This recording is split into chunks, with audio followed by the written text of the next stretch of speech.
Morning, Captain. Morning. Let's talk about Baker to Vegas. Yeah, baby. Let's talk about the meltdown that is happening at LASD. Yeah, So, it seems to be a continuing issue, doesn't it? I became aware of the email like a lot of other folks did, and it seemed relatively heavy-handed to me relative to the department's response. And I've been talking to folks who are concerned that what the department is going to do now, they're going to use this as a mechanism for chasing down people who actually arranged and are setting up the boycott of Baker to Vegas. Um, I guess it's a legitimate concern, because what the department's saying is that some people have come forward and they're afraid that they're being bullied or threatened with retaliation if they run. And the department said in the email that they're doing a thorough investigation. And what are they going to do? I mean, they're going to talk to everybody. Let's say they talk to everybody who is encouraging the boycott. Who did you talk to? How did you say it? When did you say it? Did you threaten them? I mean, that will be literally hundreds and hundreds of people who are participating in the boycott. And I just don't think it's good for the good order of the department to be doing that. I think the sheriff should just acknowledge the fact that people are understandably concerned about, his actions. But I will say this, that if in fact bullying and threats of retaliation are taking place, it's inappropriate, it's unprofessional, and it should stop immediately if it's even begun. But let's say you've got 10 people who have complained that they're being, bullied or asked or told not to run. Well, then deal with those 10. Take their complaints and see if it expands from there. I don't know why you would send it to 17,000 plus employees, telling them you're going to crack down on these folks when who knows how the information was even relayed to them. Hey, you're not going to run, are you? Well, is that bullying? And is that threats of retaliation? Is that hazing? Is that gang activity? That's another one that well, they. if anybody is participating in gang activity and bullying, it's him. I've experienced it right there on the last YouTube I did on the leaked audio. They're basically saying, "Oh, we're gonna investigate this." More threats, and actually, the threat was lobbed not only at the deputies but basically towards me for leaking the audio. It's all about standing up to authority, period. And it seems like Luna just does not like anyone standing up to him and putting him on the hot seat. He like freaks out. Well, didn't he threaten and or bully you with some kind of Yes. legal mumbo Yes. jumbo back a couple Yes. months ago? For a post on X, I basically was hearing that his health is not in a good place. I posted a tweet that that's what I was hearing between both departments, meaning Long Beach Police Department and LASD. And I couldn't ignore it anymore. I just kept getting pounded with the same texts over and over and over again. So I put it out as a, public interest. Hey, this is what I'm hearing. And Luna didn't like that. From what sources tell me, it is affecting his fundraising efforts because, people are like, hey, if you're sick, why do I want to put any money behind you? Right. So I got a lawyer letter, a 5-page lawyer letter filled with lies and intimidation and nothing to back it up, basically.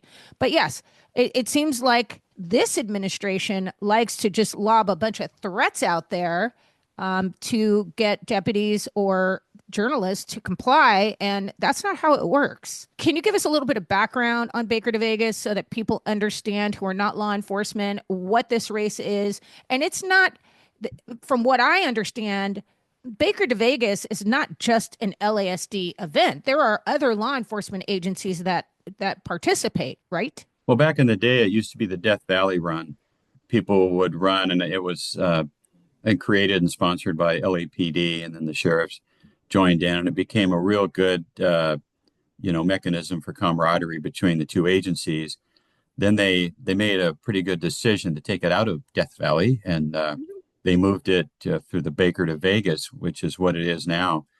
and it's gone through several iterations through the years. And now you have dozens and dozens of law enforcement agencies from across the country and the world. I mean, Australia shows up, the Wow. FBI, DEA, Wow. local law enforcement agencies. I mean, they fill Vegas. There's thousands of people involved in it. And each, sheriff's unit nowadays, pretty much all of them have a Baker to Vegas team. Some are good, some of them aren't. Like you've got SCB out there running a couple of teams. You have the sheriff's elite team. You have the LASD women's team, which is probably one of the best in the country. And they go out there and they kick butt across the desert for a couple of days. This year it's coming up, I think the second week of April. And, the folks on the department have been so upset and disgruntled and feeling like they're being ignored and demeaned and just brushed off by the one bad step after another that the management's been doing. They're like, you know what? We're going to sit this one out. And it started small. A couple of units decided, we're not going to do it. And it's grown to where now my understanding is, based on other information, is that there's at least 26 sheriff's teams that aren't going to be running. And when you take the runners and the personnel, the backup personnel involved, and the people that are going to go root on their unit, you've got up to 100 people per unit that are going. 26, that's 2,600 people. So you're gonna have a couple of thousand people not running in protest. Yeah, and it stems from the Deputy Trevor Kirk case, but it's gone way beyond Deputy Kirk. Yeah. People are going to have their own opinion about his case, and that's fine. But I think that what they're taking issue with is the stonewalling that they perceived initially on with the sheriff. And I understand he's got some issues with his timeline relative to when the feds became involved in it. You'll have more than that on that, I Oh suppose. But yeah. Oh yeah. yeah, No, it is so blatant how this leaked audio is exposing his lies in terms of how this case actually ended up in the hands of the feds. And just trying to gaslight deputies at a meeting and then telling them, no, you can't record this meeting with 200 deputies. That is really not official business.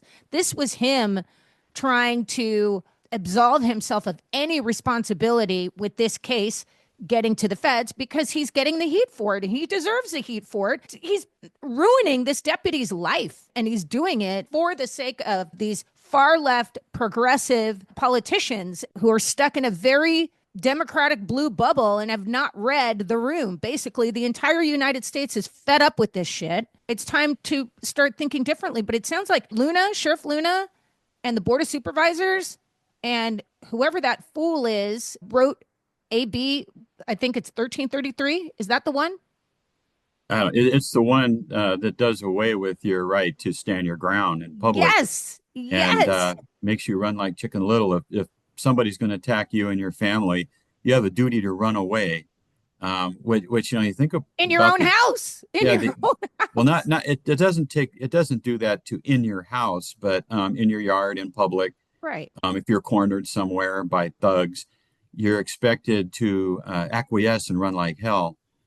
And you think about the overall ramification of that. Why would you do that? And that is to protect the criminal, right? Well, we don't want Yes. our criminals getting assaulted or shot, so when they attack you, you have a duty to run. And if you can get away, you do. If you can't, I guess you're at their mercy. But talk about, yeah, failing to read the room, Oh failure my to read God. I'm in shock after all the slicing, dicing, slashing that's going on in Washington, D.C., that somebody would be stupid enough to put something like that out there. Like, it's just mind boggling. It just yeah, is. I don't know where they took this real, quick, violent turn to the left, but you know, they've tried it. It's failed. It's not working. And I think people want to get back at least to the middle, and you don't have to be like hardcore left or right, but I agree. it's just, it's out of control. I want to just make one quick point. I read that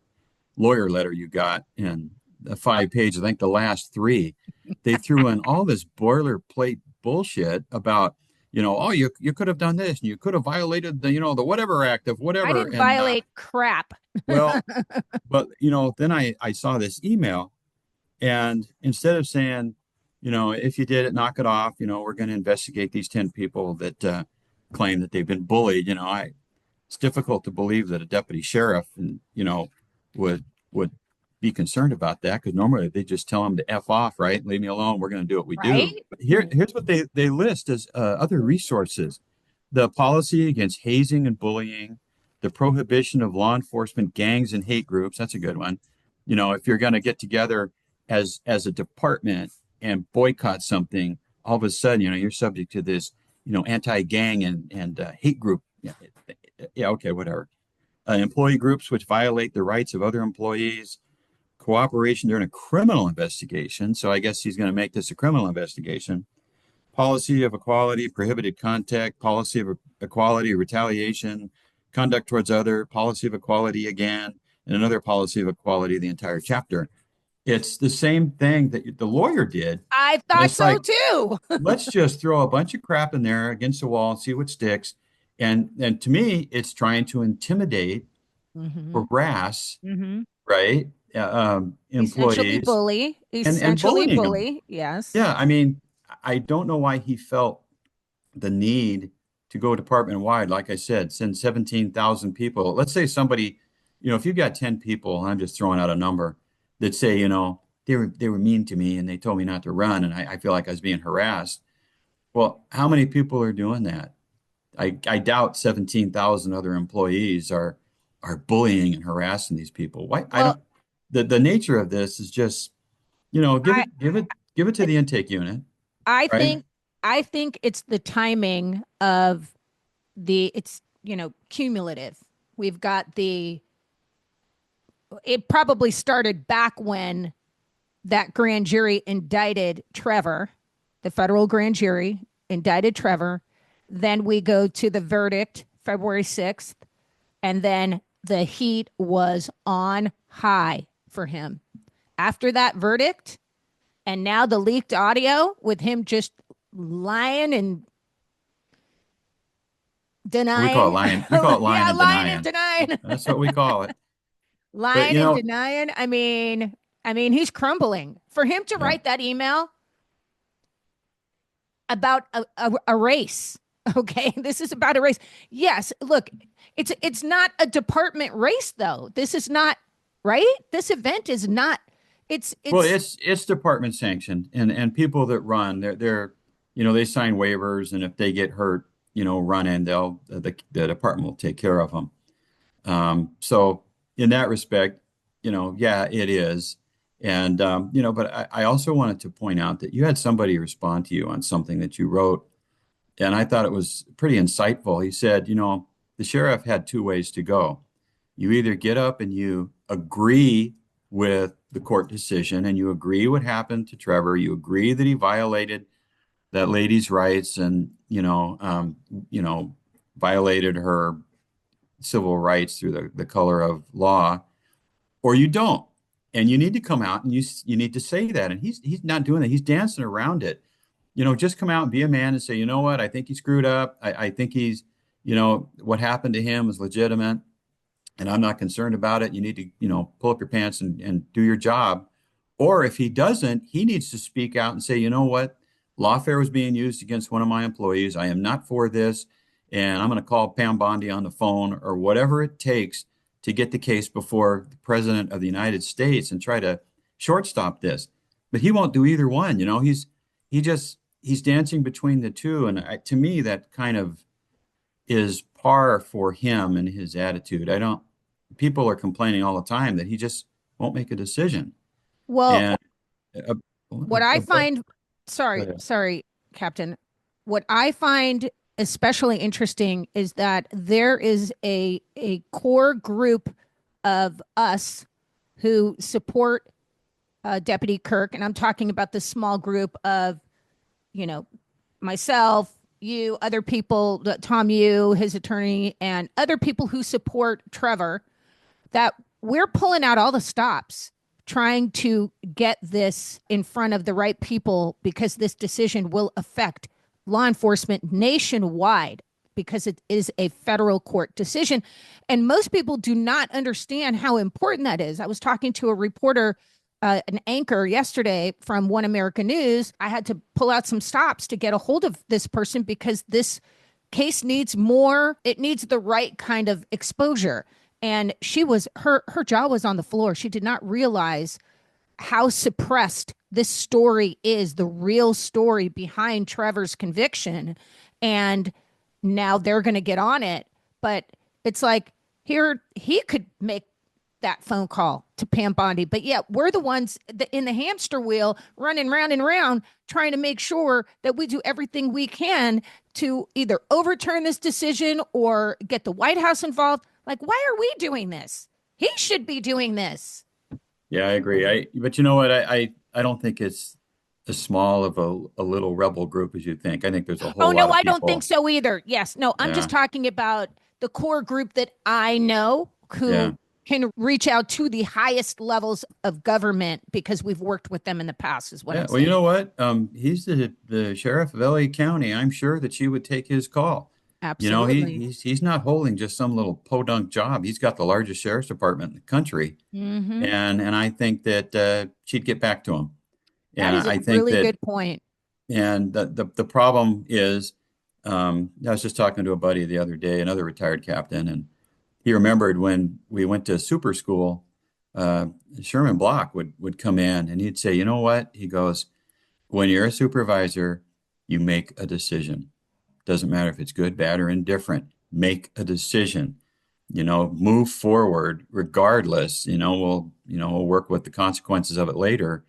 And I don't think Luna ever went to that course because he won't make a decision. He Mm-mm. defers to other people. He sideswipes the truth.